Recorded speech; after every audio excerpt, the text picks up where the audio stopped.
Good morning and a very, very happy morning. We are reading Unlimited Power written by Anthony Robbins. After learning regarding mirroring people, now we are moving ahead to page number 253, chapter number 14, Distinctions of Excellence, Meta Programs.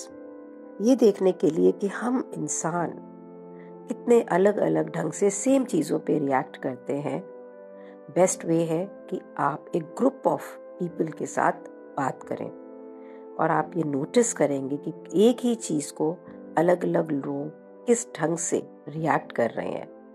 एक motivational story किसी को बताओ, एक व्यक्ति बिल्कुल transfixed हो जाएगा, motivate हो जाएगा, दूसरा व्यक्ति आंसुओं में भर जाएगा। आप एक जोक सुनाए, एक हंसता चला जाएगा, दूसरा के लिए कुछ भी नहीं, उसका कोई इम्पैक्ट नहीं होगा।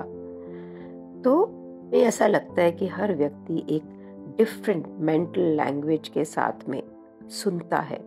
प्रश्न ये है कि लोग एक आइडेंटिकल मैसेज को, एक सेम कॉन्वर्जेशन को अलग अलग क्यों रिएक्ट करते हैं।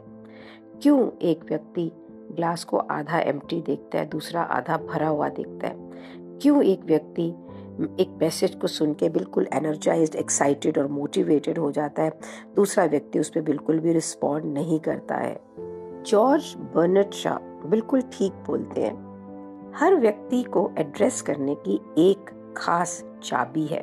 अगर आप उस चाबी से, मतलब व्यक्ति समझ लीजिए ताला और आपके पास चाबी है, अगर एक राइट चाबी से आप उससे बात करते हैं तो वो, उसे यहाँ पे वर्ड यूज किया गया की, राइट की पे बात करते हैं, वो कुछ भी करने को तैयार है। आप रॉन्ग की से करते हैं तो वो कुछ भी नहीं करेगा। जो सबसे ज़्यादा इंस्पिरेशनल है, सबसे ज़्यादा मोटिवेशनल है, इंसाइटफुल है, इंटेलिजेंट है, उसका कोई मीनिंग नहीं है अगर बोथ इंटेलेक्चुअली और इमोशनली जिस व्यक्ति से आप उसकी बात कर रहे हैं वो उसको समझ सके। और there are keys not only for the personal power but collectively broader issues को कन्फ्रंट करने के लिए भी। समाज के अंदर कितने बड़े बड़े इश्यूज हैं जिसके लिए पॉलिटिकल लीडर्स बात करते हैं, उनकी वहाँ पर कितनी बड़ी फॉलोअरशिप बनती है। That is how they speak, they have the key to the crowd.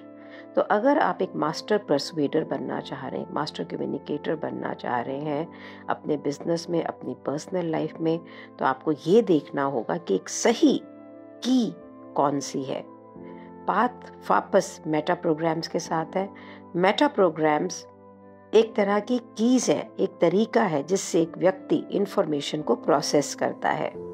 Powerful internal patterns हैं जो व्यक्ति को डिटरमिन कराता है या जिससे के थ्रू वो अपनी इंटरनल प्रेजेंटेशन को डिटरमिन करता है और वहां से डायरेक्ट करता है अपने बिहेवियर को। मेटा प्रोग्राम्स हमारे इंटरनल अंदरूनी एक प्रोग्राम है जो हम यूज करते हैं कि किस पे अटेंशन देना है, किस पे नहीं देना है, किसको डिलीट करें, किसको डिस्टॉर्ट करें, जनरलाइज करें इंफॉर्मेशन को। कि हमारा जो ये कॉन्शियस माइंड है ना, ये एक सर्टेन पीसेस ऑफ इंफॉर्मेशन को ही at any given time attention दे सकता है। पेज नंबर 254 पे बुक कंप्यूटर से कंपेयर करती है हमारे ब्रेन के प्रोसेस को।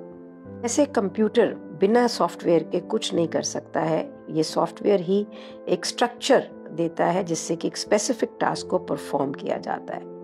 बिल्कुल उसी प्रकार से मेटा प्रोग्राम्स जो हैं वो हमारे ब्रेन के साथ काम करते हैं। वो हमारे ब्रेन में एक स्ट्रक्चर देते हैं जो गवर्न करता है कि हम किस चीज़ पे अटेंशन देंगे, how we make sense of our experience, और एक डायरेक्शन देता है जो हम लेते हैं। मेटा प्रोग्राम्स प्रोवाइड करता है बेसिस पे जो भी हम डिसाइड करते हैं ना कि ये इंटरेस्टिंग है, ये डल है, ये ब्लेसिंग्स हैं, ये थ्रेट है। कंप्यूटर से कम्युनिकेट करने के लिए आपको सॉफ्टवेयर को अंडरस्टैंड करने की ज़रूरत है और आपको एक पर्सन को इफेक्टिवली कम्युनिकेट करने के लिए उसके मेटा प्रोग्राम्स को अंडरस्टैंड करने की ज़रूरत है। मेटा प्रोग्राम्स को समझाने से पहले बुक एक बार फिर हमें कहती है हर व्यक्ति का एक पैटर्न ऑफ बिहेवियर है। इन पैटर्न्स के द्वारा वो अपने एक्सपीरियंस को ऑर्गेनाइज करते हैं और वहां से एक्शन लेते हैं जो बिहेवियर में कन्वर्ट होता है। इन मेंटल पैटर्न्स को अंडरस्टैंड करने से ही आप अपने मैसेजेस को, आप जो कहना चाहते हैं लोगों को, वो कह पाएंगे, कि भाई तुमने कौन सी गाड़ी खरीदनी है, तुम किसको प्यार करते हो या नहीं करते हो। सिचुएशन अलग अलग वेरी करेंगी, लेकिन कंसिस्टेंट स्ट्रक्चर कि लोग चीज़ों को कैसे अंडरस्टैंड करते हैं, अपनी थिंकिंग को कैसे ऑर्गेनाइज करते हैं, this you really need to understand through meta programming. पहली मेटा प्रोग्रामिंग इन्वॉल्व करती है किसी चीज़ के पास जाना या किसी से दूर जाना। हर व्यक्ति का जो बिहेवियर है ना, ये इसी चीज़ के अराउंड रिवॉल्व करता है। या उसे कुछ अच्छा लगता है, प्लेजर मिलता है, या वो किसी दुख से दूर जाना चाहता है। फॉर एन एग्जाम्पल, अगर आग हम माचिस से जलाते हैं तो अपने हाथ को बर्न करने की पेन से हम दूर जाते हैं, अवॉइड होते हैं। लेकिन एक ब्यूटीफुल सनसेट को देखने के लिए हम बैठते हैं, क्योंकि ये हमें एक प्लेजर देता है, क्योंकि ये हमें बहुत ही खूबसूरत क्लैशियल शो दिखाता है, एक डे किस तरह से धीरे धीरे रात में बदलता है। दूसरे एक्शंस पे भी ये है। एक व्यक्ति जो है वो 1 मील इकट्ठा और ज़्यादा चलेगा क्योंकि उसको एक्सरसाइज करना अच्छा लगता है ना। दूसरे को बिल्कुल भी चलना अच्छा नहीं लगता है।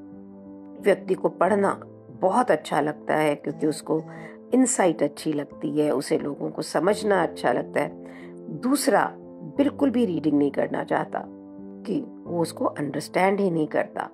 वो यहाँ पे प्लेजर नहीं देख रहा है, वहाँ पे वो पेन को अवॉइड कर रहा है। किसी एक ऐसी चीज से बाहर जा रहा है जो उसको वो समझ नहीं पा रहा। राइटर कहता है जैसे जैसे मैं आपको मेटा प्रोग्राम्स के बारे में बता रहा हूँ, ये समझ लीजिए ये एब्सोल्यूट्स नहीं है कि बिल्कुल यही ऐसा ही है। हर व्यक्ति कुछ चीज़ों से पास जाता है, कुछ चीज़ों से दूर रखता है, किसी पे रिस्पॉन्ड करता है, किसी पे रिस्पॉन्ड नहीं करता है। ऑल्दो हर एक का एक डोमिनेंट मोड है, एक स्ट्रॉन्ग टेंडेंसी है टूवर्ड्स वन प्रोग्राम और other. It can be different to all the people. कुछ लोग बहुत ही एनर्जेटिक हैं, क्यूरियस, रिस्क टेकर्स हैं, वो किसी भी चीज़ के प्रति आगे चलेंगे जो उनको एक्साइट करता है, उन्हें डर नहीं लगेगा। दूसरे व्यक्ति बहुत कॉशियस है, वेरी है, प्रोटेक्टेड है, उनको लगता है कि भैया ये दुनिया तो जो ना वेरी पेरिलिशियस है, हर चीज़ खत्म होने का डर होता है। वो कोई भी एक्शन जो है उनको अगर लगेगा कि हार्मफुल है, थ्रेटनिंग है, वो उसकी तरफ नहीं जाएंगे। जानने के लिए कि लोग किस प्रकार किस डायरेक्शन में जा रहे हैं, आप उनसे पूछें कि वो एक रिलेशनशिप से क्या चाहते हैं, घर, कार, जॉब, एनीथिंग एल्स। अगर वो तुमको ये बताएंगे, क्या वो आपको बताते हैं कि उनको क्या चाहिए या क्या नहीं चाहिए? ये जो इन्फॉर्मेशन है ये क्या है? ये आपका उनको अंडरस्टैंड करने का सब कुछ है। अगर आप एक बिजनेसमैन हैं और किसी प्रोडक्ट को सेल कर रहे हैं तो आप 2 तरीके से प्रमोट कर सकते हैं कि भाई ये प्रोडक्ट कैसे बेनिफिट करता है या प्रोडक्ट कैसे बेनिफिट नहीं करता है। आप कार को बेचेंगे कैसे, ये स्ट्रेस करके फास्ट है, स्लीक है, सेक्सी है, और यू कैन ऑल्सो से कि इसमें पेट्रोल कम लगता है, इसकी कॉस्ट कम है, ये प्रैक्टिकली सेफ है।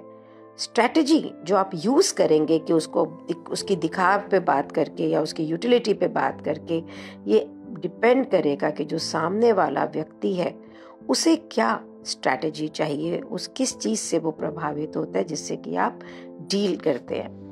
एक गलत मेटा प्रोग्राम किसी व्यक्ति के साथ अगर आपने यूज कर लिया तो ये समझ लीजिए कि आपका काम नहीं होगा। वो किसी और डायरेक्शन में लेके जाना चाह रहे हैं, उसके पास में बहुत सारे रीजंस होंगे जिससे कि वो बैक करेगा। कार का एग्जाम्पल देते हुए राइटर कहता है कि एक ही रास्ते के ऊपर कार आगे भी जा सकती है और पीछे भी जा सकती है। ये डिपेंड करता है कि वो किस डायरेक्शन में है। अगर वो सीधी खड़ी है तो वो आगे जा रही है, उसी डायरेक्शन में अगर वो उल्टी खड़ी है तो वो पीछे जा रही है। इसी प्रकार से लोगों का भी है। और एन एग्जाम्पल, एक बच्चा जो है वो बहुत टाइम लगा रहा है अपना स्कूल का काम करने में। आप उसको ये कहेंगे कि अगर तू बहुत अच्छे से नहीं पढ़ेगा तो एक अच्छे कॉलेज में नहीं जा सकता है, या तो कहेगा देख तेरा दोस्त जो है उसने नहीं पढ़ा तो वो फेल हो गया और वो पूरी जिंदगी पंप से गैस स्टेशन पे काम करेगा, क्या तुझे ऐसी जिंदगी चाहिए? अब ये दोनों स्ट्रैटेजी है, ये क्या काम करेंगी ये डिपेंड करेगा आपके बच्चे के ऊपर। अगर वो मोटिवेटेड होता है कि भाई उन चीजों के पास जाता है तो वो एक्साइट होता है, तो उसको अपीलिंग लगती है, अपने बिहेवियर को चेंज करेगा। लेकिन अगर आपकी कॉन्वर्सेशन उसे एक्साइट नहीं कर रही है तो अपने बिहेवियर को चेंज नहीं करेगा आपके किसी भी एग्जाम्पल के देने से। आप उसे जब तक आप बिल्कुल गुस्से में लाल ना हो जाए या थक ना जाए, उस पर कोई फर्क नहीं पड़ेगा। ये याद रखें कि आप एक रॉन्ग की दबा रही हैं। आपका जो बच्चा है वो ग्रीक भाषा समझता है और आप उसको लैटिन बोल रहे हैं, मीन्स उसका जो मेटा प्रोग्रामिंग है एक डिफरेंट लैंग्वेज की, आप अपना समय वेस्ट कर रहे हैं और उसका भी समय को वेस्ट कर रहे हैं। अगर मोस्टली लोगों का एक तरीका होता है ना किसी भी चीज़ के पास जाने का, जैसा कि ये हमें बता भी रहा है नोइंगली, जिससे वो हैप्पी होते हैं, अगर उनकी उल्टी बात हो तो वो उससे गुस्सा हो जाते हैं। तीसरा तरीका इस बच्चे को, पहले आपने क्या बोला कि भाई तू नहीं पढ़ेगा तो अच्छे गैस स्टेशन पे तेरे दोस्त की तरह होगा या तेरे को अच्छा कॉलेज नहीं मिलेगा। तीसरा तरीका ये भी हो सकता है कि भैया अगर तू ये अच्छे से करेगा तो तू जहाँ जाना चाहता है, जिस कॉलेज में जाना चाहता है, तो उसे पिकअप कर सकता है। मीन्स पहली मेटा प्रोग्रामिंग ये है, ये जानना कि वो व्यक्ति किसकी तरफ जा रहा है और किसके से दूर जा रहा है। सेकेंड मेटा प्रोग्रामिंग जो है वो है आपकी एक्सटर्नल और इंटरनल फ्रेम्स ऑफ रेफरेंस। बाहरी दुनिया में और इंटरनली आपके अपने अंदर की दुनिया में आपके रेफरेंसेस क्या क्या है। किसी व्यक्ति से पूछो कि तुम्हें कैसे पता लगता है कि तुमने ये काम बहुत अच्छे से किया है। कुछ लोगों के लिए सारे प्रूफ बाहर से आते हैं। लोग अगर उसकी बड़ाई करें, बॉस कुछ बोले, फैमिली कुछ बोले, आपका कुछ तो होता है, वो वर्क नोटिस्ड हो, आपको अवार्ड मिले, आपका एक एक्सटर्नल फ्रेम ऑफ रेफरेंस है। कुछ लोगों के लिए प्रूफ अंदर से आता है, they just know that they have done it well. अगर आप इंटरनल अपने आप को भी देखो कि आपको एक्सटर्नल से आपको मेटा प्रोग्राम्ड हो आपकी और कि इंटरनल से हो। इंटरनल फ्रेम ऑफ रेफरेंस पे क्या होता है, आपने कोई भी बिल्डिंग को डिज़ाइन की, आपने बहुत सारे अवार्ड जीते, जो भी काम करते, लेकिन उसके बाद में भी आप स्पेशल फील नहीं करते हैं। लोग आपको बहुत अप्रूव कर रहे हैं, उसके बाद भी नहीं कर रहे हैं। और आपने एक जॉब ऐसा किया है कि जो लोगों के लिए ठीक ठीक है, लेकिन आपको अपनी इंस्टिंक्ट से ये लगता है कि मैंने बहुत अच्छा करा है, तो ये आपका इंटरनल फ्रेम ऑफ रेफरेंस है। मेरा बेटा है या अजय है, वो इंटरनल फ्रेम ऑफ रेफरेंस है। अगर उन्होंने कोई चीज़ बहुत अच्छे से कर ली, उनको लगता है, तो कहते हैं I am doing my best. मुझे हमेशा एक एक्सटर्नल होता है, मैंने कुछ भी किया है, अगर उसका मुझे रिस्पॉन्स, उसका मुझे रिवॉर्ड, अगर उसका मुझे जैसा मैं चाह रही होती वैसा रिएक्शन नहीं मिलता, तो मुझे लगता है कि यार मैंने तो कुछ करा ही नहीं, चाहे मैंने कितनी भी मेहनत की हो। बहुत ही पावरफुल कॉन्वर्सेशन है ये, ध्यान से समझिए इसको, कि अगर आप किसी को कन्विंस करने की कोशिश कर रहे हैं कहीं सेमिनार में जाने की, और आप बात कर रहे हैं कि लोग गए, इतना अच्छा था, लोगों ने ये गेन किया, और ये सारी बातें हम क्या कर रहे हैं, एक्सटर्नल रेफरेंस से, कि लोग क्या कह रहे हैं। तो अगर व्यक्ति जिससे आप बात कर रहे हो वो लोगों की बड़ाई से, एक्सटर्नल रेफरेंस से अपनी वैल्यू करता है, तो उसको यहाँ अच्छा लगेगा और शायद वो जाएगा। लेकिन अगर कोई व्यक्ति इंटरनल फ्रेम ऑफ रेफरेंस से काम करता है, तो आप उसको इस बात से कन्विंस नहीं कर पाएंगे कि लोग उसके बारे में क्या कर रहे हैं। आप उसको तभी कन्विंस कर पाएंगे जब चीज़ें उसे अपील करेंगी। आप उससे कॉन्वर्जेशन क्या करेंगे, देखो वो तुम लेक्चर्स या अटेंड कर रहे थे तुमने लास्ट ईयर, और तुमने मुझे बताया था कि बहुत ही इंसाइटफुल थे ये लगता है कि तुम्हें इसे चेकआउट करना चाहिए, and you will have the same experience. राय है तुम्हारी इस विचार के अंदर, क्या ये काम करेगा? आप अगर वो इंटरनल फ्रेम का व्यक्ति है, तो उसको ये चीज़ें बिल्कुल काम करेंगी, क्योंकि आप उसने पहले कैसे महसूस किया है, वो क्या चाह रहा है, वहाँ से बात कर रहे हैं।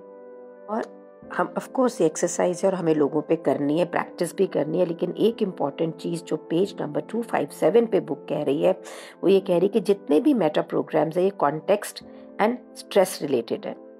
अगर किसी भी काम को हम 10-15 साल कर लेते हैं ना, तो हम एक strong internal frame of reference create करते हैं। अगर आप उसी काम में बिल्कुल नए हो, तो अभी आपकी इंटरनल रेफरेंस नहीं बनी हुई होती है, क्योंकि आपको नहीं पता what is right what is wrong. तो ये जो हमारे मेटा प्रोग्राम्स हैं, ये ओवर द टाइम पैटर्न्स में चेंज होते हैं, प्रेफरेंसेस में चेंज होते हैं। जिस तरह कि आप कभी राइट हैंडेड भी हो, पर कई बार आप लेफ्ट हैंड यूज़ करते हैं जिस सिचुएशन के अंदर वो यूज़फुल हो। इसी प्रकार से ये मेटा प्रोग्रामिंग है। तो आप एक ही तरीके से नहीं है कि ज़रूरी हो, you can very, you can change over time. इसके आगे की कॉन्वर्सेशन को हम नेक्स्ट ऑडियो में लेकर चलते हैं। अभी इतना जो हमने स्टडी किया है कि what is meta programs internal और एक्सटर्नल क्या होते हैं अपने देखो, मुझे तो पूरा पूरा पता लग रहा है कि when it comes to my business, my work, I am very very external. Internal मैं कम हूँ। अब मैं बुक रीड करती हूँ, बहुत सारे लोग उसको नहीं सुनते हैं, कितने 150, 150, 200 सुनते हैं। मेरा दिल करता है कि और लोग सुने, लेकिन जब भी मुझे लगता है शालिनी क्या ये वर्थ है, एफर्ट है कि मॉर्निंग में 4 बजे तो उसको रिकॉर्ड कर रही है, उसी दिन किसी ना किसी 2-3 मैसेज आप लोगों के आ जाते हैं, शालिनी आज रिकॉर्डिंग लेट आई है, इसको मुझे ऐसे इम्पैक्ट किया, and that keeps me going, it is impactful and it gives me internal satisfaction. तो यहाँ पे मैं इंटरनल हो रही हूँ, external, but mostly I am an external person. तो इन ह्यूमन बिहेवियर्स को समझना, आप समझिए कि आपको लाइफ में कहाँ लेके जा सकता है। एक ब्यूटीफुल तालमेल सबके साथ में, और जिंदगी में हर एक को आप डायरेक्ट कर पाएंगे जहां आप चाहते हो। Isn't that beautiful? So let's practice. Thank you so much for being in my life. Thank you so much.